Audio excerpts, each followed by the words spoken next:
What's going on, everybody? My name is Mike. This is the ECW East Coast Wizardry. Good morning, good afternoon, good evening, whatever it is, wherever you are when you're watching this. Thank you for checking out our content today. Thank you for supporting the channel. We love you guys so much. Check us out. Stay with us. Let's build this channel together. Let's enjoy Magic the Gathering together. Today I want to spend some time discussing with you, communicating with you, sharing some thoughts I have about playing Commander. Let's call this Commander Chat, shall we? The Commander Sessions. And one of the topics that's come up, I know, in our play group, and I don't know about yours, I would imagine many others, is I would say combos. Let's talk about combos, and more specifically saltiness when it comes to combos as well. I personally, don't try to play salty decks. I don't know if my playmates would agree with me on that. They would probably say I run some of the most saltiest cards, but we do play with some power in our play group, all of us, and I don't know that equals salt. Our play group is still relatively young from the standpoint of Commander. Most of us got into Commander only in the last 2 years, I would say, even though some of us have been playing Magic, like I said, basically since its inception in the 90s. We still have some of our original cards. But Commander is a different element. It's a great game. It's just a great game, and as we played Commander, we all started out mainly struggling to find win cons. I think that was a big process that we as a play group went through. Our games went on for a bit, and now we realize someone has to win, someone has to lose. We need to end these games. They can't run this long. Voltron kind of became a popular style at one point earlier when we first started, regularly playing together, and that was a way to win, a win con. Just doing the 21 points of damage with your commander, usually putting equipment or enchantments on your commander, and swinging, something like that. And we saw people have results with that. And then someone in our play group, I believe it was Matt, brought up a great point. He's like, these games, okay, you beat one opponent. Now that person's sitting there watching the other 3 people play. Well, now you beat 2 opponents. There's 2 people sitting there. They're ready to re-rack and play another game. These other 2 people, 3 people are having a slugfest. It makes more sense to have a combo from the standpoint of kind of respect for people's time, and let's get right back into the action. One shot, one kill, take them all out. Take out all of your opponents in one at once. And it does make a lot of sense, and so most of us have combos or have run decks with combos. Not to say that every time that we play there's a combo in our deck. We often talk about our decks before we even play, about introduce our commanders and just kind of talk about anything we want to say about the deck. Sometimes we'll straight up say what the win con is if we're using combos. Of course, you're not going to say, name all 99 cards in your deck, but, you have to have respect for one another, right? And I try to, and I'm probably guilty of a lot of bad etiquette, I would also say, and I'm trying to improve on that. I want to have a good time. I want my friends, and family to have a good time when they play also, okay? And I hope that they have been and will continue to do so.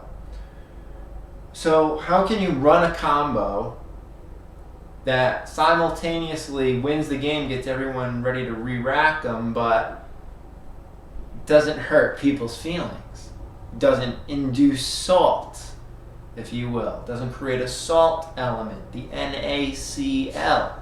How does this work? Like, you want to win, but you want it to be, I guess, peaceful. How can you achieve the win without aggravating a person to that point where they actually have hard feelings? And I'm going to tell a story. I played a combo once, and our play group was still learning, and there was different power levels at the table that night, and that was probably a mistake in and of itself. Okay, but we were all learning together. And I dropped, the Thassa's Oracle Demonic Consultation. It was the first time our playgroup had seen it. I said I want to, have that as an option in my deck. At this time I was being inspired by some CEDH content. And my deck was still not CEDH, but it ran a pretty strong 2-card combo. Which recently, we had talked about as a playgroup that we were going to run combos. But when that thing hit, man, it kind of took some people's heads off. Like, whoa, it just ended the game, like, kind of a little bit out of nowhere. And I kind of haven't actually run that since. And that's a conversation that I can talk about with my own playgroup. If we agree to all have our strongest decks or whatever it is, or now that they're familiar with it. But with that being said, I've tried other combos. So I kind of wanted to find like a janky combo in some ways that's just kind of my style. And, I kind of always liked mono black since my friend Steve as a kid always ran mono black. So I always think of him when I build black decks. He was a good swimmer and a good friend, still is. And, I found a combo. It's a 2-card combo. You may have heard of it if you're familiar with Magic the Gathering or Commander and combos. Then this. There's a nice black card called Micaeus.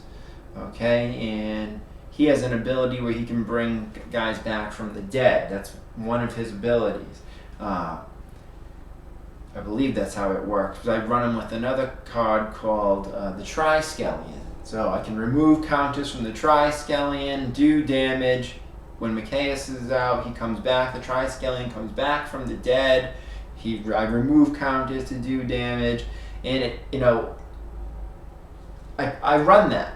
And my play group knows it. They're probably tired of it, but I don't know. I feel like it's a fair combo from the standpoint. It takes at least 12 mana to get out, right? And it's tough.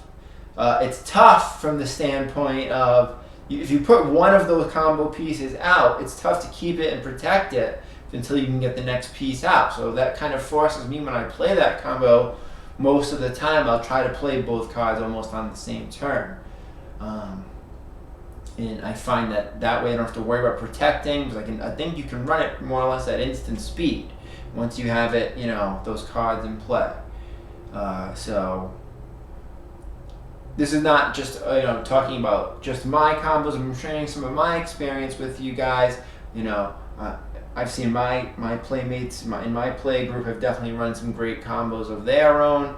I've seen some great Niv Mizzet ones, some Lab Maniac shenanigans have gone down.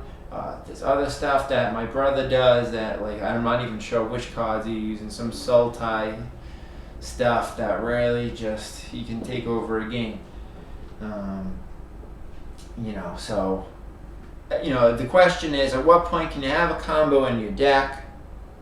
What's a fair combo? Is it like, are we expected, you can have a combo, but it's got to have 6 cards? Like, no one, I don't think, in the modern era wants to play that kind of a setup. Maybe some people out there do, okay? Like, maybe, like I said, if you maybe intentionally want to do some janky thing, like I used to want to do with the Unwinding Clock and the Lux Cannon and a Proliferate, and it's just like, it's clunky and stuff, but I don't know, like, there was something about that I still kind of like. And that's, I guess, as when you're playing Magic and you're a Magic player and the Magic's in your blood, you have those type of creative thoughts about making these types of decks, right? Because that's just what we do. So, anyhow, share with me your thoughts about combos. Should we be using them? Are we not using combos anymore? How does your meta work? What are your rule zeros? Share that information with me. Drop some comments. Let's talk about Commander. What's going on? This is Mike from the East Coast Wizardry. Thank you so much for tuning in. Please hit that thumbs up. Leave us a comment. Subscribe to the channel. And until the next video, peace!